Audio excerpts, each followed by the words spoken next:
Baik, bismillahirrahmanirrahim. Assalamualaikum warahmatullahi wabarakatuh. Perkenalkan, saya Musyaf Ahmad Syauqi dari Sistem Informasi 2018.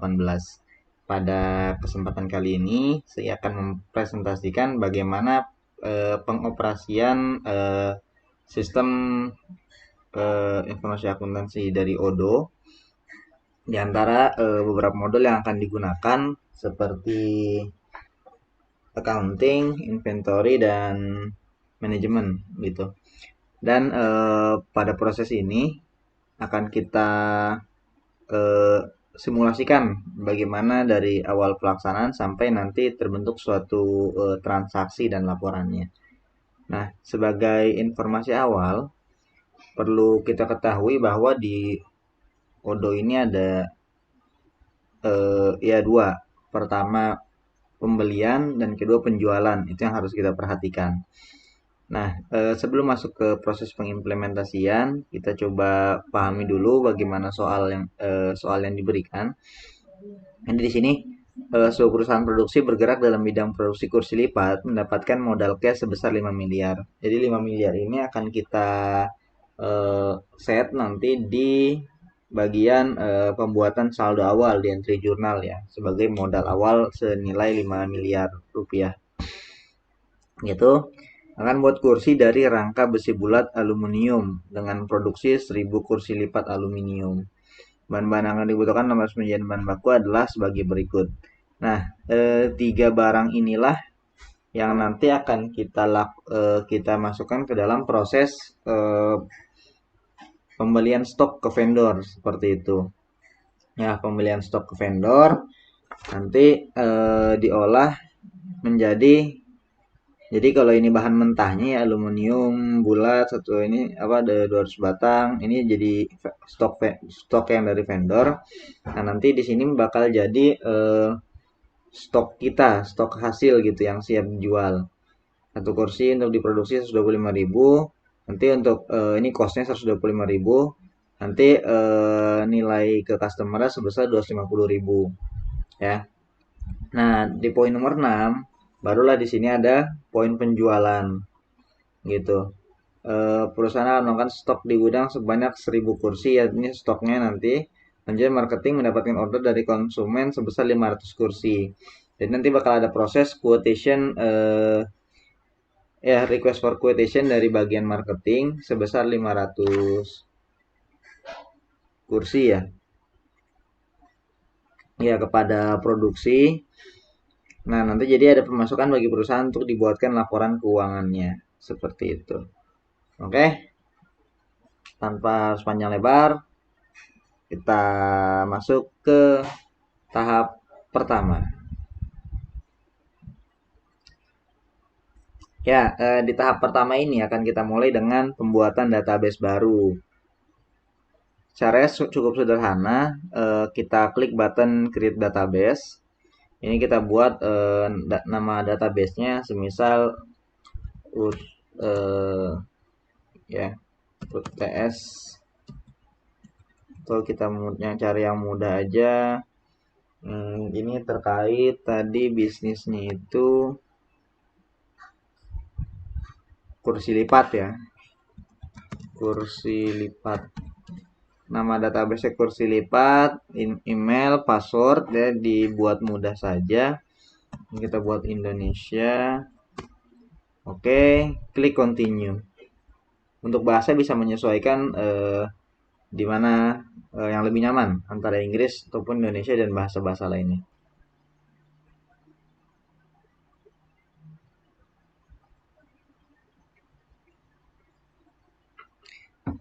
Nah, database setelah selesai dibuat,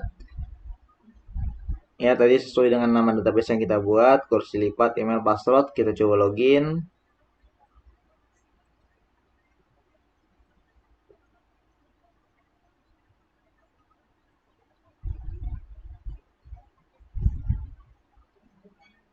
Dan ini merupakan dashboard utama dari sistem Odoo yang kita gunakan. Nah, masuk ke tahap kedua. Tahap kedua itu ada yang namanya kita harus menginstal modul-modul yang akan kita gunakan. Karena tanpa menginstal tersebut ya eh, kita tidak bisa mengakses fungsi-fungsi fitur yang ada di dalamnya. Adapun modul yang akan kita eh, gunakan pada kesempatan kali ini yaitu Accounting and Finance, ya. Terus ada juga Inventory Management sama Purchase Management. Ini kita coba install satu persatu dari mulai Accounting and Finance.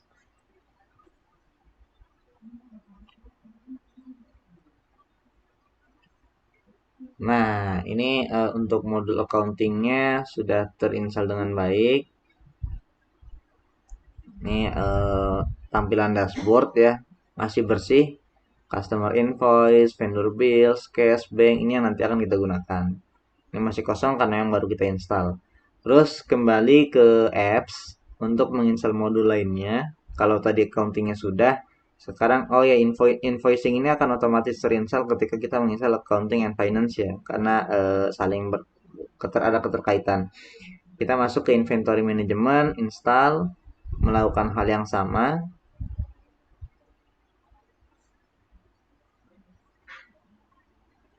Ya, ini inventory manajemennya udah hampir selesai diinstal. Kita tunggu lagi beberapa saat sampai dia muncul menu di atas, inventory.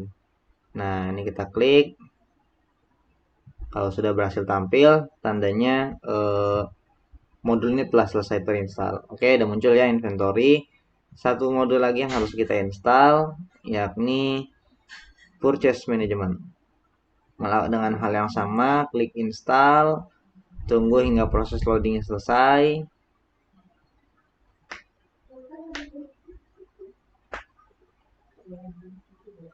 Ya, ini instalasi purchase manajemennya ya. Nah, sudah masuk di sini nih, purchase.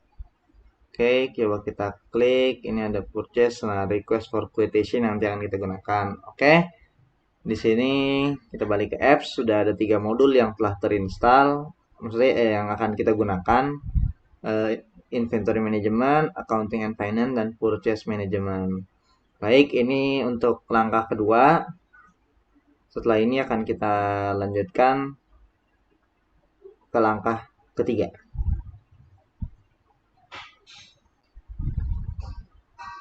Oke, masuk ke langkah ketiga.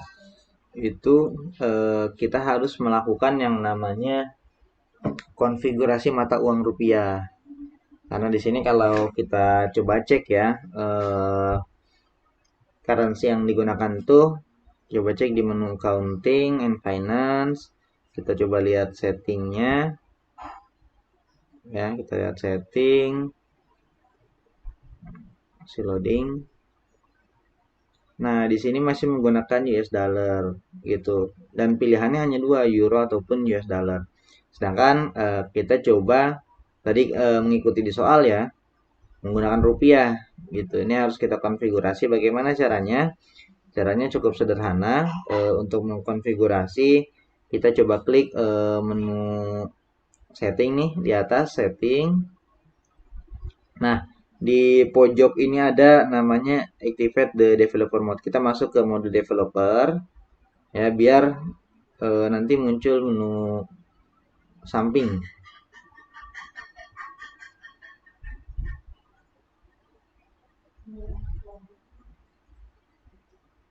Nah, ini coba kita cek ya apakah sudah masuk. Nah, oke. Sudah ya, sudah aktif. Sekarang saatnya kita buka user. Ya, user yang menggunakan ini. Nah, ini tadi kita selaku administrator, kita klik administrator. Nah, terus kita butuh konfigurasi dengan klik edit. Dan kemudian berikan centang untuk multi currencies seperti itu ya, multi currencies. Dan jangan lupa ini nanti fungsinya buat memunculkan uang rupiah IDR-nya itu gitu ya.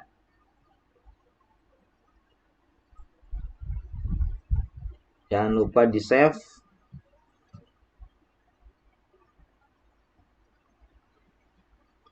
Oke, kita lihat nih udah centang ya. Balik lagi ke masuk ke accounting.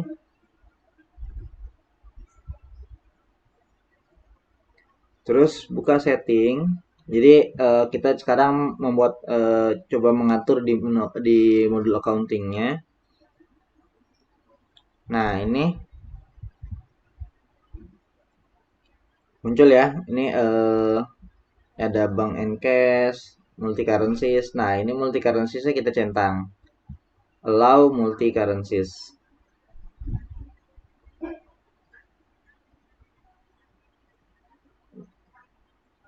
Apply.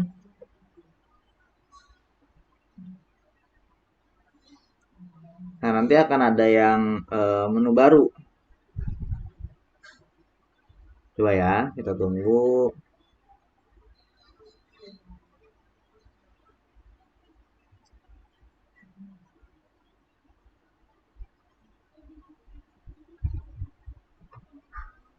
Accounting.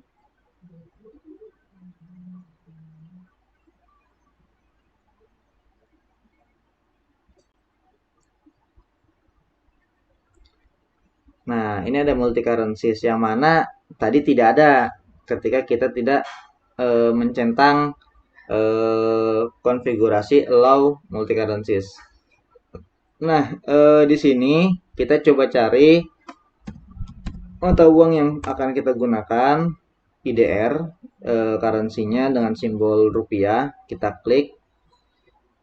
Nah, ini posisinya tidak aktif, ya kan? Kita klik tombol activate-nya.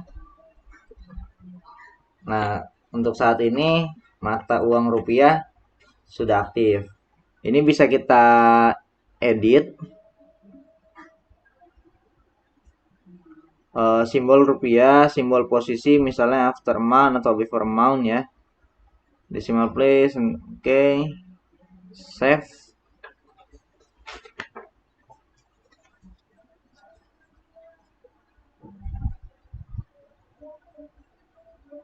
Nah, jika udah kita masuk ke di accounting setting, balik lagi ya ke tempat tadi kita konfigurasi accounting. Nah, ini default company currency-nya kita ganti ke IDR. Udah tampil sekarang ya. IDR udah tampil, kita gunakan sebagai default. Lalu untuk allow multi currency ini kita matikan. Gitu. Jadi biar cukup di rupiah saja. Jangan lupa klik tombol save atau apply agar settingannya tersimpan.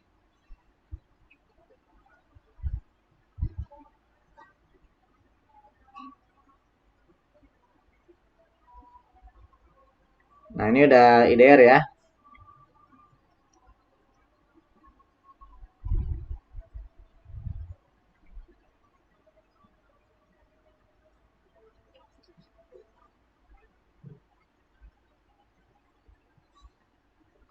Kalau sudah, coba klik lagi setting.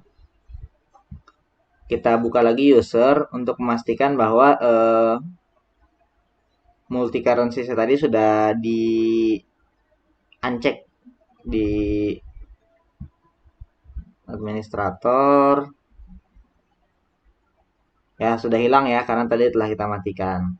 Jadi apabila di menu setting accounting allow multi currency kita matikan, maka di settingan umumnya di user pun akan nonaktif juga begitu. Nah, ini untuk langkah ketiga. Bersiap menuju langkah keempat. Ya, untuk langkah keempat ini sederhana, hanya untuk setting informasi company yang kita gunakan. Nah, di sini masih default my company, mungkin bisa kita ganti jadi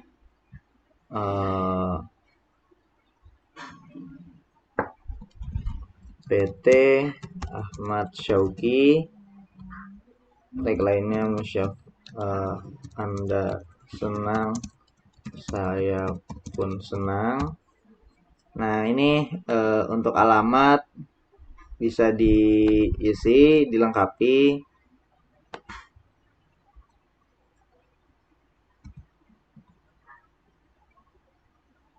Ya, Jawa Barat, Indonesia, website, convex, info, text ID, company. Nah, currency ini yang harus kita cek, pastikan currency di sini sudah IDR. Nah, aktifkan her new currency before creating a new company. Ini jadi kalau kita tadi belum aktifkan IDR, dia nggak akan muncul di sini. Gitu, kita save. Oke, untuk langkah keempat ini cukup sederhana dan bukan suatu kewajiban, tapi mungkin membuat pekerjaan kita menjadi lebih rapih, ya. Ya, sekarang kita masuk ke langkah kelima. Langkah kelima itu ya sebagaimana bisnis yang baru dimulai itu tentu memiliki yang namanya modal awal gitu. Maka dari itu penting di sini buat kita entry jurnal tersebut, entry itu ke jurnal, ya. Entry jurnal dan kita buat saldo awal.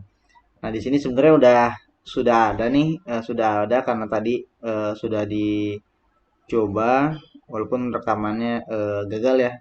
Maka dari ini nggak apa-apa kita coba ulang lagi walaupun nanti tidak di post karena ini bentuk postnya nanti seperti ini. Ya, ini status posted lah. Nah, ada di mana accounting, journal entries, create, buat baru. Nah, nanti di sini pilih nah ini cash, add an item. Nah, lalu accountnya. Jadi ketika modal awal itu kan berarti ini kan dalam bentuk cash ya. Modal awal dalam bentuk cash, dia eh, modal bertambah itu di kredit, ya kan, di kredit, dan nanti kasnya bertambah di debit. Ya, di sini kita coba awali dulu dari yang debit. Itu tadi debitnya berarti kan dalam bentuk kas ya. Ini ada Ahmad Syauqi, label. Ini mengikuti data yang sebelumnya telah dibuat, 5 miliar. Ya, terus add an item lagi buat penyimbang balance-nya. Tadi ini modal itu capital kalau nggak salah. Ya, modal ini partnernya bisa PT Ahmad Syauqi juga. Terus di kredit inilah kita letakkan karena modal adanya bertambah di kredit 233. Oke. Item. Nah, ini balance ya. Ini kan udah balance. Ini bisa kita tutup. Ya, nanti tinggal klik post ini gitu. Nah, nanti kalau ini di post, ini coba kita discard karena tadi udah ya. Kalau udah di post, jadi muncul seperti ini. Ya, tanggal 4, nomor 1, PT Mansyogi cash 5 miliar. Oke, sekian buat langkah kelima. Oke, setelah tadi step 5 ya, kita masuk ke step 6. Jadi sebelumnya kita udah entry jurnal buat saldo awal karena ya seperti yang dijelaskan sebelumnya, sebuah perusahaan tentu harus memiliki modal awal buat bergerak gitu. Kan nggak mungkin kita melakukan proses transaksi sedangkan saldo awal tidak ada. Nah, jadi setelah itu selesai, next kita bisa dengan uang yang ada untuk bisa melakukan transaksi jual beli, baik itu membeli ke vendor, ke supplier buat barang-barang kita olah, ataupun kita menjual lagi nanti dari hasil olahan tersebut. Nah, kalau dari soal ini kan, ini produksi kursi lipat, ya, dengan tadi 5 miliar. Terus buat produksi yang ini, kita bakal memproduksi 1000 kursi lipat aluminium. Nah, ini perlu diperhatikan ini dan ini. gitu. Nah, dua kegiatan kita membeli barang mentah apa aja. Ini besi aluminium bulat diameter 1 cm 2000 batang. Terus bahan busa sebanyak 500, harga 20.000, dan ketiga harga 30.000. Nah, ini ada harga kosnya. Ya, karena kita beli, tapi tidak ada harga jual lagi karena memang untuk diolah. Adapun nanti hasil olahannya apa? Hasil olahannya berupa item lagi sebanyak 1.000 kursi lipat aluminium.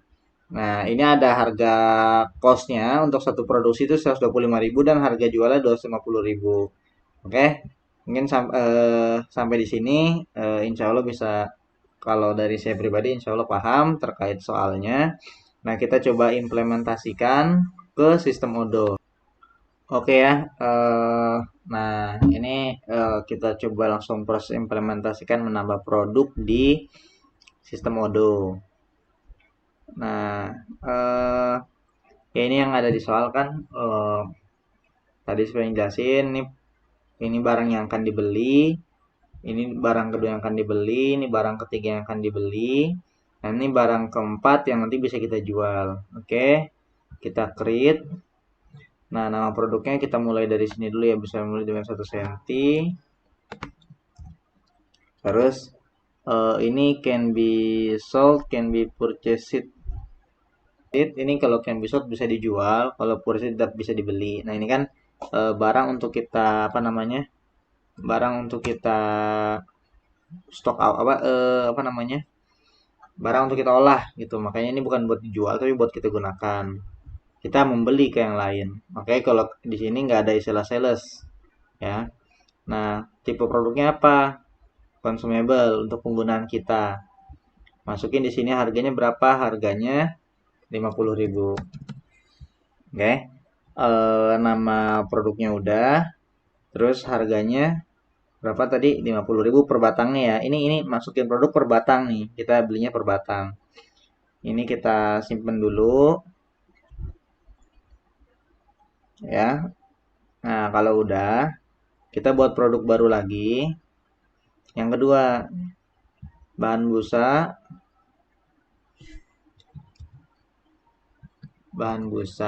sama can be purchased, consumable, sel harga dari sananya berapa? Harga dari sana 20.000. Ya, lagi di save lagi. Terus kita buat lagi kain kursi anti air. Kain kursi anti air. Oh, ini ada titiknya ya.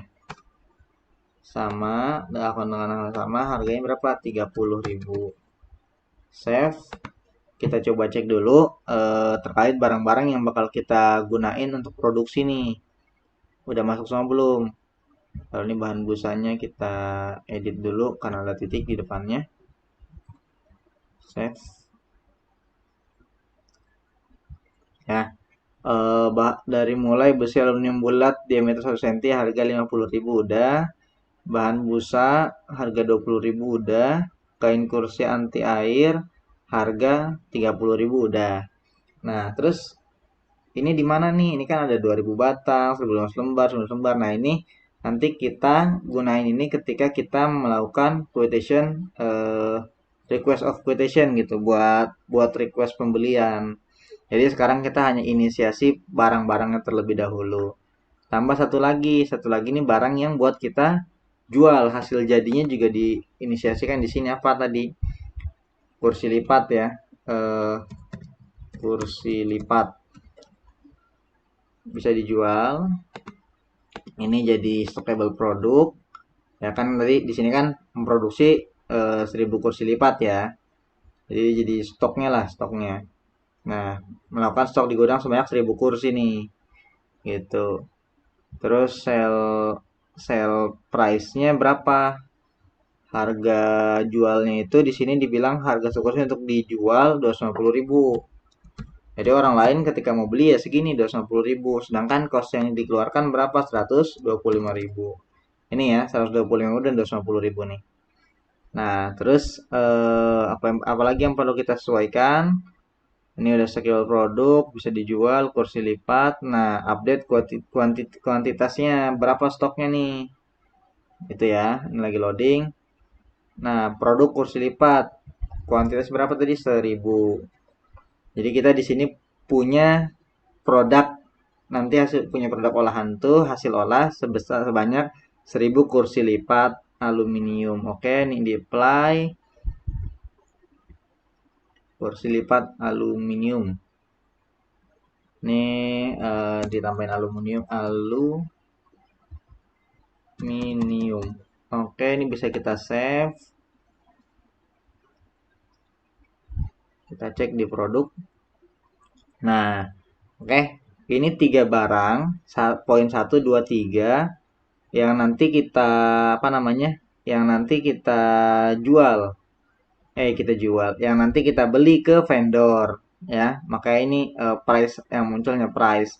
Sedangkan ini barang yang kita miliki hasil dari olahan dan siap untuk kita jual kembali keluar. Oke. Ini buat step 6 membuat apa? Membuat menginisiasi produk di sistem Odoo.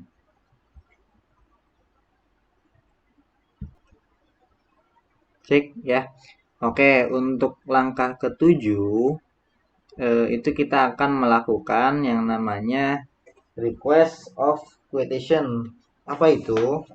Jadi request for quotation itu eh, memberikan permintaan gitu. Jadi ibarat kata kita dari bagian tertentu, entah itu dari bagian produksi gitu kan. Ya mungkin bagian produksi yang dia butuh bahan mentah, ya dia request nih ke bagian keuangan atau bagian apapun itu yang memegang eh, apa namanya memegang tanggungan terkait ini, dia ibarat kata bilang saya butuh A B C gitu, memberikan request kebutuhannya. Nah, ini kan di sini berarti apa aja yang dibutuhin? Yang dibutuhin tadi ini nih. Tadi barang-barang udah kita ini kan udah kita inisiasi. Yang dibutuhin tuh besi aluminium bulat 2000 batang, busanya 1500 lembar, kain kursi 1500 lembar gitu kan. Nah, request for quotation ada di mana? Ada di sini. Ya, ini bisa kita create. Tapi sebelum kita request ya, sebelum si yang butuh ini request, itu harus kan request itu kan nanti kan transaksinya itu emang mau beli di mana sih kan gitu pertanyaannya. Mau beli di mana? Nah, kita harus bikin vendornya dulu nih. Siap perusahaan apa yang bakal kita order. Kita bakal order ke perusahaan mana gitu. Walaupun perusahaan ini bisa kita buat nanti ketika melakukan proses request for quotation. Cuman nggak apa-apa di sini kita bikin vendornya dulu. Nah, ini company, misal nama perusahaannya PT Bahan Mentah. Ya, PT Bahan Mentah. Ini alamatnya bisa ikut yang ada aja. Tapi nanti dibuat selengkap mungkin dan disesuaikan. Oke.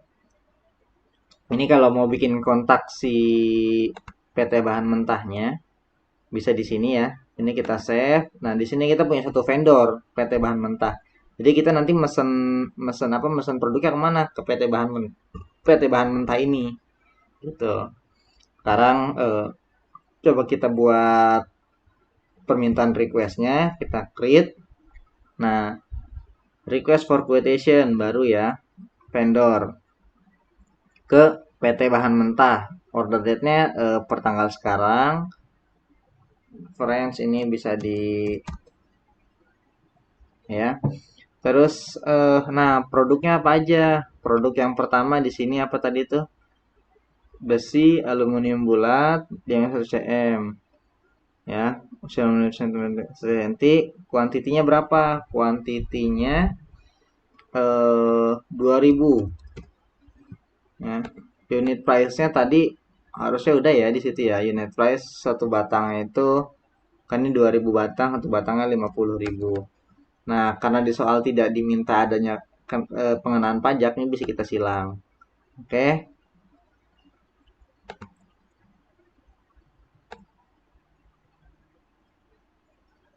Nah, ini 2000 dikali 50.000, 100 juta ya. Coba kita cek di kalkulator. Betul nggak nih?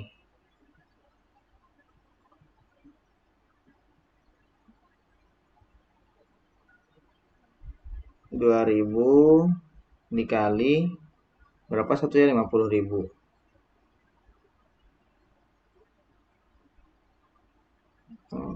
100 juta ya.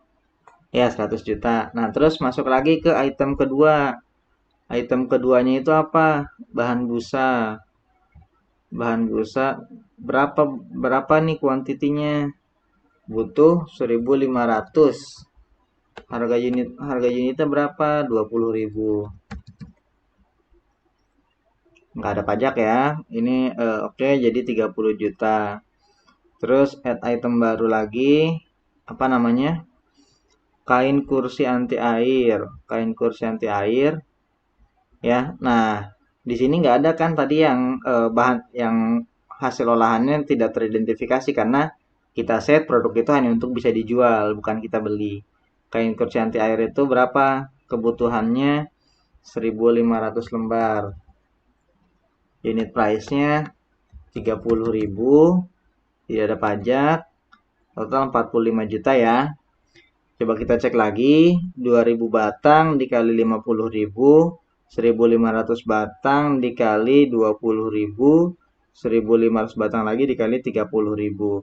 Nah, kalau udah, nah ini kalau terkecoh di sini, ini nanti bisa disetting aja biar 0 di belakang komanya itu dihilangkan.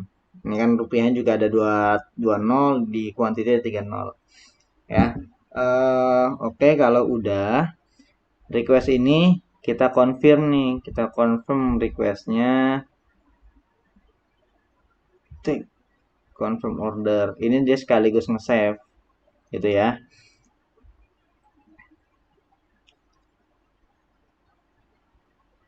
Sip, udah. Nah, di request for quotation tadi itu, jadi ini sekaligus proses. Tadi kalau kalau hanya di save saja ya, ketika di create itu kan tadi ini muncul save nih, itu bakal jadi request for quotation, request masuk tapi belum sampai dikirim PO-nya, purchase order-nya ke perusahaan terkait gitu. Jadi kayak nunggu nunggu ketika udah ngasih ya udah ditunggu dulu. Tapi ketika confirm order, maka request yang udah diberikan itu langsung diorderkan kepada si vendor. Nah, ya ini sekaligus berarti ke langkah ke-8, yaitu proses langkah ke-8 terkait purchase order ke perusahaan terkait ya. Nah, ini coba kita klik purchase order yang udah masuk. Nah ya, ini purchase order PO nomor 1, vendornya tadi dengan rincian sebagai berikut, total 179.500.000. Nah, barangnya udah diterima belum? Ini kan sedang proses kirim nih. Barangnya udah diterima. Nah, kalau misalnya udah diterima, itu bisa klik receive produk gitu, atau ini bisa ngirim juga nanti PO-nya ke email. Sistem Odo ini memberikan layanan untuk kita ngirim PO ini langsung ke email yang terkait ya. Nah, kalau misalnya kita udah nerima, ini klik receive produk. Nah, ini statusnya sudah diterima. Statusnya sudah diterima ya. Terus ini validasi. Validasi, oke. Ya, proses klik apply. Oke. Ya, ini udah selesai proses proses dari mulai si bagian terkait, contoh produksi yang request order, kebutuhannya apa aja, lalu diorderkan ke perusahaan terkait si vendor tadi, sampai vendor itu mengirimkan barang dan kita menyatakan barang itu diterima dan ya ada. Ini bisa kita print.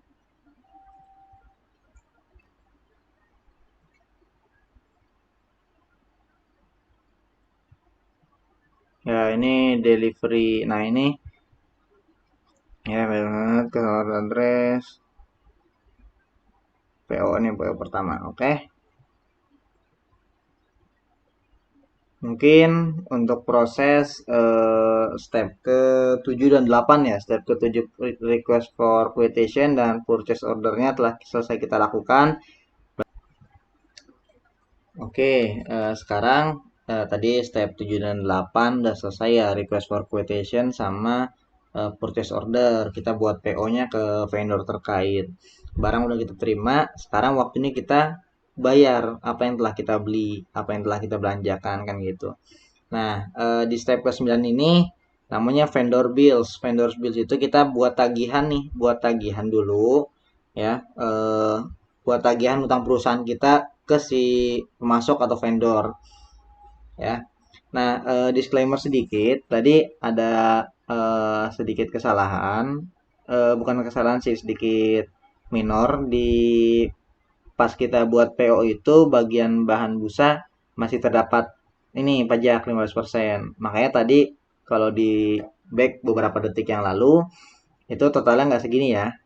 Nah, tapi ini udah dihapus, jadi totalnya pas buat busa aluminiumnya 100 juta, bahan busanya 30 juta, kain kursi anti airnya 45 juta, total 175 juta. Oke, sekarang kita masuk ke menu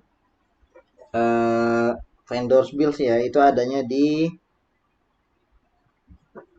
cek dulu purchase vendors bills counting purchase vendor bills ya. Tadi kalau di sini kan masih kosong nih ya, vendor billsnya masih kosong karena walaupun barangnya udah kita terima tapi kita belum membuat dokumen buat tagihannya gitu. Makanya kita buat tagihannya dulu biar uangnya bisa keluar.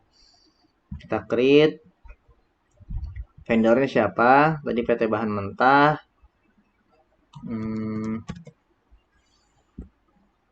Nah, add purchase order nih yang ini ya. Oke, jadi nggak perlu lagi ngetikin manual satu-satu gitu. Jadi PO-nya kan udah ada. PO-nya udah ada. Terus kita tinggal add mau PO yang mana nih yang mau kita eh, buat dokumen tagihannya gitu. Oke. Terus ini udah ya tanpa diskon, tanpa pajak, unit price-nya juga udah sesuai kan, nggak ada perubahan. Nah, masukkan ntar akunnya jadi pengeluaran. Ini nomor akunnya 175 juta. Nah, kalau udah sampai di sini kita harus apa gitu ya. Kalau udah dibuat, kita klik validasi. Atau ini kita save dulu ya, kita save. Jadi ini dokumennya jadi. Coba kita cek di dashboard. Udah masuk belum? Nah, udah masuk ya. Ada vendor bill senilai 170 juta nih, masih jadi draft. Nah, ini kita validasi dulu. Oke, klik validasinya. Nah, ini untuk proses pembuatan apa namanya? Tagihan, dokumen tagihan perusahaan kita kepada si pemasok, si supplier, gitu ya. Ya, sekarang masuk ke step ke-10. Tadi benar setelah dokumen apa tagihannya udah kita buat, maka perusahaan punya kewajiban untuk melakukan pembayaran atas apa yang telah dibelanjakan, gitu kan ya. Nah, di step ke-10 ini ada yang namanya register payment. Ini register payment nih. Ini tadi kan kalau misalnya dashboard ya. Nah, ini ada satu payment yang harus diselesaikan nih. Kita lihat vendors bills. Ya, ini statusnya open ya, menunggu untuk dibayar. Ini kita klik ya, ini yang tadi yang kita buat. Nah, ini fungsi register payment ini kita melakukan bayaran hutang pada vendor gitu. Caranya mudah banget, tinggal klik register payment ya. Ini payment journal, kita pilih cash, kan tadi dana cash berapa nih, 175 juta. Ini kalau misal nanti dibuat separuh-separuh ya bisa ya.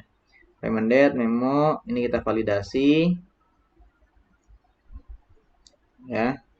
Maka ini statusnya sudah terbayar. Oke. Sudah terbayar tanggal 4, udah nggak ada kekurangan lagi. Ya, di vendor bill juga udah nggak ada payment yang harus diselesaikan, dan dana kita, dana modal kita yang tadi jadi kas itu sudah berkurang karena sudah menjadi aset ya, udah jadi aset kita yang bahan mentah, kasnya berkurang, terus ya nanti dari bahan mentah itulah yang bakal jadi produk siap. Jadi saat ini kondisinya dari barang mentah yang udah dibeli tadi, udah nyampe, udah terima, udah dibayar, terus diolah. Nah, setelah ini di step ke-11 kita bakal simulasi gimana caranya ketika kita menerima order atas hasil barang yang kita miliki gitu ke orang lain. Oke. Ya, kita lanjut, kita masuk ke langkah ke-11. Di mana langkah 11 ini sebenarnya, jadi kalau secara proses bisnisnya keseluruhan itu kita telah menyelesaikan sampai tahap kan tadi di awal kita melakukan pembelian bahan baku ke vendor, itu proses pembelian, dan setelah itu ada namanya proses penjualan, menjual kembali barang yang telah kita olah, barang hasil jadi itu ke customer. Nah, sekarang ini masuk di tahap itu gitu. Kita sekarang nih di poin nomor 6. Ini kan tadi ya kalau kita hitung sampai poin nomor 5 ini terkait 1 2 3 4 5 sudah selesai semua ya, terlewati gitu. Nah, poin nomor 6, perusahaan akan melakukan stok di gudang sebanyak 1000 kursi. Tadi udah ya, udah kita inisiasikan di produk, terus di yang bisa dijual itu sebanyak 1000 kursi. Nah, saat ini marketing dapat order dari konsumen 500 kursi, sehingga dapat masukan bagi perusahaan untuk dibuatkan laporan keuangan. 500 kursi itu berarti berapa nilainya? 500 dikali ini harga satu kursi dijual 250.000 kan? Segitu kira-kira angka pemasukan yang didapat. Nah, sekarang caranya sederhana. Kita membuat customer dulu. Ya, ada di accounting, customer. Ya, bedanya sama vendor, kalau vendor tadi kita beli ke mereka, kalau customer mereka beli ke kita gitu. Nah, ini kita create dulu.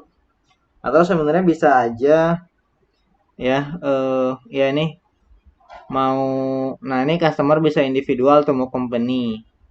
Misalnya individual ya atas nama Ahmad Ahzami, company-nya misalnya kosong, nggak apa-apa, alamat dia di Margonda Raya, ini kita isi Jawa Barat ya, masih prosesnya Jawa Barat. Oke, teks. Nah, ini juga bisa ngisi kontak. Oke, ini kita save. Nah, kita udah punya customer nih, customer yang nanti bakal beli sebanyak 500 kursi kita ini.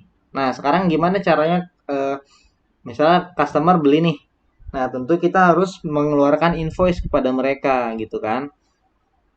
Ya, kita mengeluarkan invoice kepada mereka dengan cara, atau tadi step 11 ini masuk ke step 12 ya.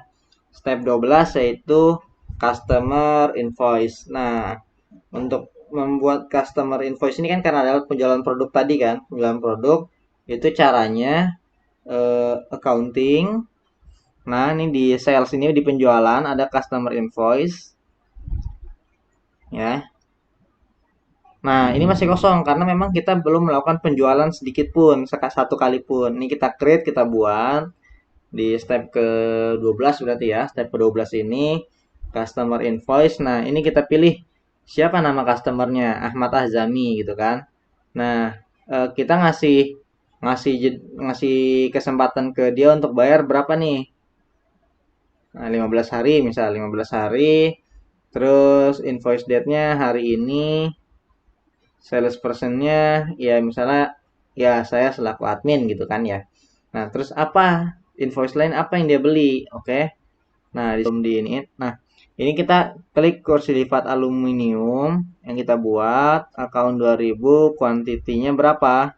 Kuantitinya 500. Unit price-nya berapa nih? 250.000 udah otomatis ya keset ya. Tanpa diskon dan tanpa pajak. Maka nilai transaksi yang dibuat sebesar 125 juta. Oke, transaksi dari konsumen sebesar 500 kursi ya, 500 kursi dengan satu kursinya 250.000, maka total pendapatan untuk invoice yang ini yakni sebesar 125 juta. Oke. Nah, jangan lupa untuk di validasi. Ini kan masih draft statusnya ya, invoice ini masih draft, divalidasi sampai keluar jadi invoice yang sebenarnya. Kita proses. Nah, kalau udah divalidasi ini, ya kalau udah divalidasi ini bisa kita send by email, print gitu kan. Dua ini jadi kita ngirim si invoice-nya ataupun cancel dan refund. Ini bisa di print kalau mau di print. Ya, accounting, customer invoice. Ini udah jadi. Kalau kita klik customer invoice ini, itu muncul nih ya, statusnya open karena belum terbayar. Oke. Ini sampai di sini dulu untuk step 11 dan 12. Step 11 tadi buat kita menginisiasi si customernya, siapa customernya. Dilanjut step 12 kita membuat invoice buat atas transaksi yang akan dilakukan. Oke. Ya. Nah, sekarang masuk ke step 13. Step 13 di mana proses sama kayak tadi yang pas kita melakukan pembelian ke vendor. Setelah invoice itu jadi tentu harus dilakukan pembayaran. Maka ketika kita sudah menerima pembayaran dari si customer, ini bisa kita klik nih register payment-nya ya. Klik register payment. Nah, terus payment journal, sal cash, payment-nya ini full dibayar hari ini juga, memori untuk invoice nomor 1 kita validasi ya. Maka oke, statusnya sudah terbayar, sudah tidak ada lagi tagihan buat si customer, dan berarti sebanyak 500 kursi kita sudah terjual dengan sisa stok adalah 500 kursi. Ini untuk step 13. Setelah ini ada step terakhir, yaitu gimana cara kita untuk mencetak laporan keuangannya begitu. Karena sesuai di sini ya. Ini kan 1000 kursi, lakukan dengan membuat database baru. Udah. Ini kita rekam melalui video. Mana tadi ya?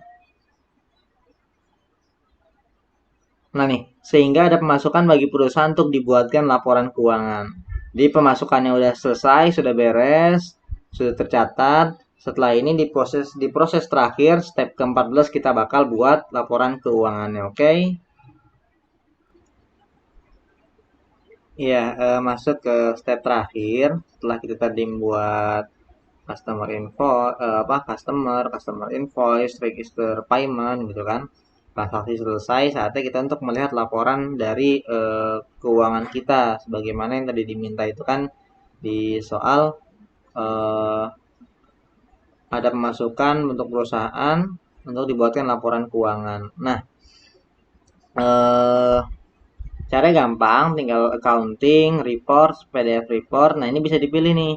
Mau jurnal penjualan, pembelian aja, partner ledger, pembukuan buku besar ya kalau nggak salah, balance sheet, profit and loss gitu kan, financial report. Nah, ini contoh kita general ledger ya. General ledger itu kita bisa milih nih semua entry, all post entry, display count, salah all, terus start date per hari ini sekarang ya, per hari ini tanggal 12. Oh iya, ini tadi karena kita tidak merubah tanggal sekalipun, jadi ini memang transaksinya dibuat dalam satu tanggal semuanya ya. Kita coba print sambil menunggu. Kita open. Nah, ini muncul kurang lebih seperti ini nanti tampilan dari apa? Tampilan dari apa namanya? eh general ledger kita, buku besar ya, buku besar kita. Ini udah laporan keuangan secara keseluruhan ya, karena tadi terdapat penerimaan ya kan, penerimaan sebesar 125 juta nih dari yang pas customer beli, cash senilai apa namanya, kas dari modal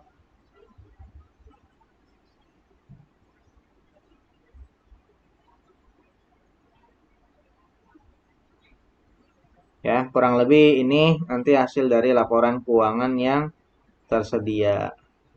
Oke, sekian dari saya, Misha Muhammad Syauki. Semoga apa yang disampaikan dapat bermanfaat dan sesuai dengan apa yang tertuang pada soal yang telah diberikan. Kurang lebihnya mohon maaf. Eh, Apabila terdapat kesalahan, mohon dikoreksi, mohon diinformasikan di kolom komentar. Sekian, Assalamualaikum warahmatullahi wabarakatuh.